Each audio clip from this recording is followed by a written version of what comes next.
Hello and welcome to this section 1.8, which is in part C of module 1 of digital finance. It's very, very brief, and then we'll move on to section 1.9. We'll look at the current use of fintech by accounting and finance professionals. And the examples given include like the pay later area, which I'm going to call very similar to a credit card function, open banking. It's only briefly introduced 2 lines now, but covered in a later module, mobile point of sale, cross-border payments, and no checkout stores. And Amazon's sort of at the forefront of this type of activity where you walk into the shop, you pick stuff off the shelf, and you can walk straight out the door. You don't have to scan it, you don't have to check out. That's all taken care of by itself. So that's some fintech available accounting and finance professionals. So the question is, what are the accountants doing in this space? What do they need to know? And then interestingly, the heading here says innovation incentives in financial services, but I think that a better word might be opportunities and areas that need to be done well. So one is generating profitability. To make profit, you need products and services that customers want. So that is an incentive to innovate. More of the rest of them are opportunities. So basic necessity, people need access to banking and fairness. So the unbanked need access to banking. So those are 2 key themes, which I'm going to say are opportunities for organizations in fintech to innovate. The other thing we have as an opportunity is we have these old legacy systems that are often clunky and inefficient. So if we can streamline them, improve them, replace them, especially with the evolving preferences of millennials and younger people coming through who want their services delivered in new and better and different ways, then that's great. In the old days, people would ring up their insurer and organize their insurance, and that might be it for years. They just renew the policy once a year. But nowadays, people can take out daily insurance, weekly, monthly. You can switch your power company each day depending on the cheapest rate. So this hyper-informed, lots of data, quick movement is much different to when you would call the insurer, you'd have to speak and they'd have to capture all your information over the phone, and it would take quite a while. So there was a transaction time and cost involved that no longer exists. And then regulation. There's a lot of regulations in place that can stifle innovation, but sometimes regulation can create innovation by saying, how can we do this regulation section quickly and easily? If we have to verify things, we can automate these processes. So that was a very quick tour of section 1.8. It's only, I think, a page or 2 long. Now we get to section 1.9, which is innovation thinking in fintech. So some fintech areas in relation to wealth management. We'll explore a few key areas. So wealth management, there's going to market and onboarding. That's a fancy name for bringing new clients onto your system. So KYC is this idea of know your customer. And you have to find out about them because you can't be allowing criminals onto your system without putting in checks and balances. That stops the AML, it stops the ML, the money laundering. So there's anti-money laundering monitoring that needs to take place. And if you can do this in a paperless way, quickly and efficiently, that's one of those regulation innovation areas. You've got to do it. So do it the cheapest and most efficient way possible. And then distribution, so giving robo advice, so pre-programmed advice and good data analytics, and automating risk. Interestingly, it talks about E-Trade and all of these share brokerages, which are quicker and faster. Now, one of the benefits in the old days of calling a broker was they would normally give you advice and wisdom, and you would have money to invest, but you would take your time. Now you can trade in seconds without any guidance or information. And it's a little bit of a game. You hear about the trading that's happening on Robinhood. You hear about the cryptocurrency and all these millennials working with that. It doesn't, just because it's quicker and faster and cheaper, doesn't mean it's more valuable to people. And there's an interesting Super Bowl ad by E-Trade, for example. You've got kids, they make, it's a bit like gambling. They make it fun. You can get wealthy just by doing this. Well, if it was that easy to get wealthy, we would all do it. So we have to be a little bit careful there. Then in the payments realm, Airwallex is given as a good example, and talks about their virtual cards, and they have these ability to just pay. You can load up your 9 or 10 currencies on your card and then pay, and this makes things much, much smoother. If you've ever had to travel for work, no one's probably doing that with COVID at the moment, but if you go overseas into multiple countries, there used to be a lot of transaction. You had to, if you remember the olden days, using travelers checks, but carrying different currencies versus loading them up on a card is very different. Air wallets, though, interestingly, they went down the paperless card, the virtual card, but they have actually moved into the virtual card realm as well. So pretty well from the 31st of July this year. So people get these cards and they can use them and purchase, and it tracks all of their purchases quickly and easily. And that's great data for accountants. So the next one is financial markets. And the first example given is peer-to-peer lenders. So this is disintermediation. And I mentioned this in an earlier webinar where instead of lenders having to give money to the banks and the banks having to find the borrowers and these extra costs and time, peer-to-peer goes straight to each other. So examples of this given include RateSetter and MoneyPlace. So you go to there, or ThinCats, and you put in what you want to borrow and see the bottom right of the screen. I want $25,000 for 5 years, and you can obtain this funding much, much faster through peer-to-peer lending than ever before. So that's one example. FundTap, Indiegogo. So all of a sudden we're moving into SME finance. And an example, this is FundTap, I think a New Zealand organization. So inventory financing, create your free account, no paperwork, so quick, easy, efficient, and then you choose invoices and they effectively give you money for those invoices. And then when the invoice is paid, they'll collect that fund and they'll clip the ticket at the end. So you can have money within hours. Now, inventory financing used to take days to organize. And then once it was organized with a supplier like FundTap, you would have to fill in forms every time. And it was complicated. There was a cost attached, a transaction timing cost. So it's speeding that up in a phenomenal way. Indiegogo, another one, getting funding for actual projects or products that you want to launch. So that's a really interesting one. So you've got some movies being made. There's the Red River Expressway killer horror movie is one example. They're trying to raise funding. It's a bit like Kickstarter, but more of a business item. And then Oscar, these multifunctional kitchen utensils. So they're raising a bunch of money, and it looks like many, many people want very cool kitchen utensils because they only wanted $10,000 and they've raised nearly $34,000. So this is how people are funding not just their businesses, but operational activities.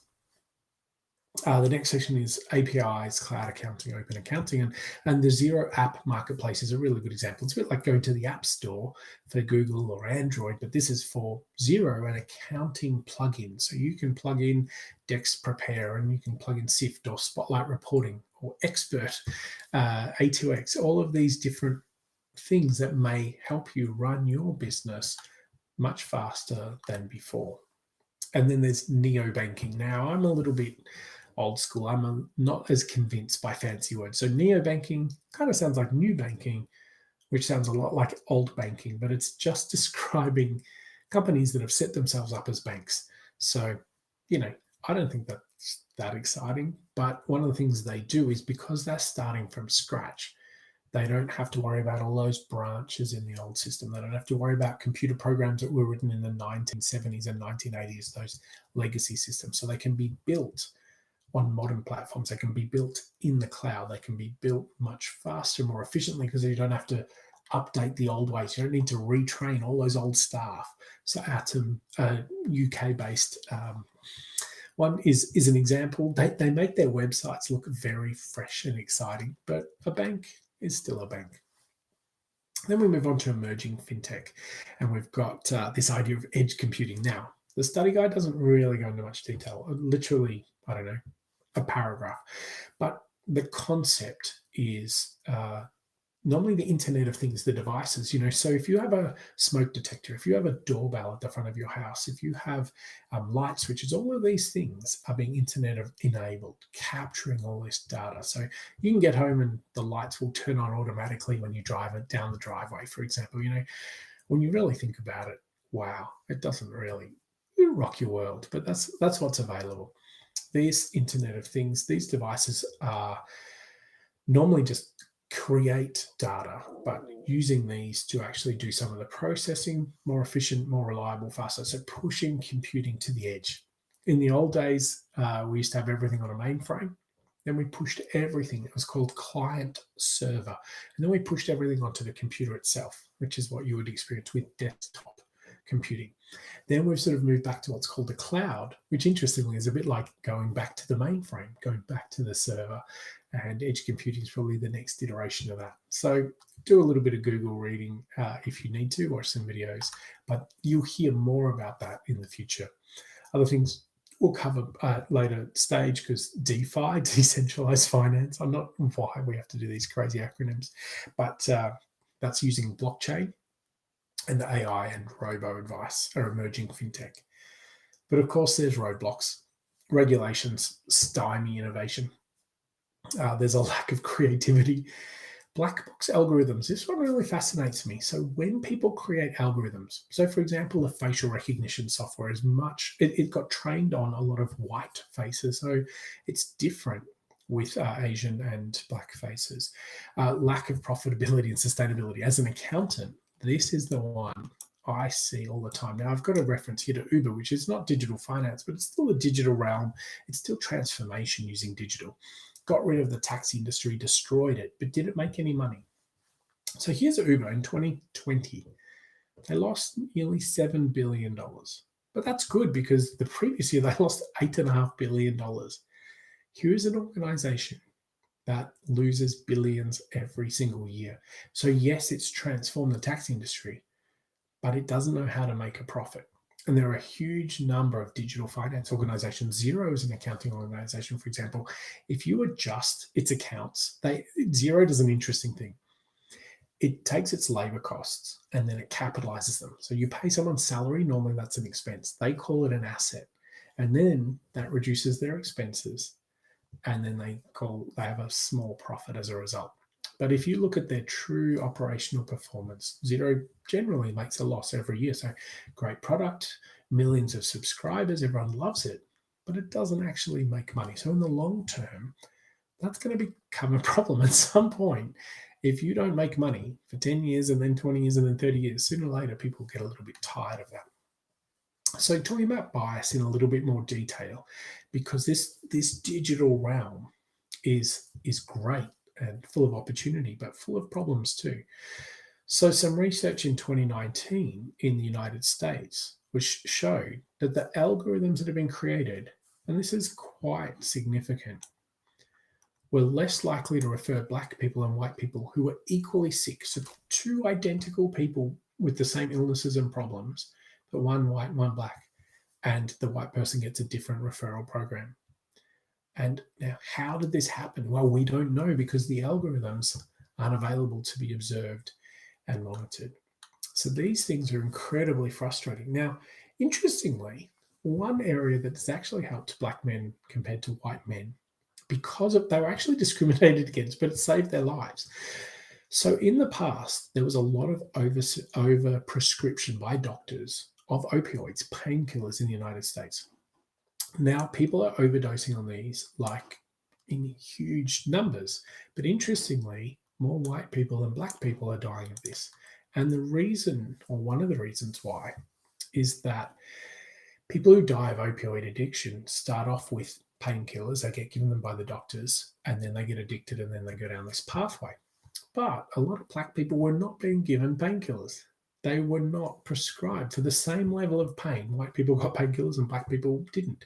Now, doctors don't deliberately do this, but this is an inherent bias that we have that we didn't even know about. And what's happened is, because they didn't get prescribed the opioids in the first place, they didn't get as addicted, and many few of them died, which is an extraordinary, weird outcome.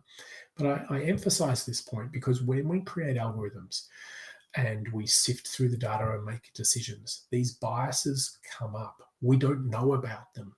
So you can't say, oh no, I'm not racist or I'm not sexist. They happen.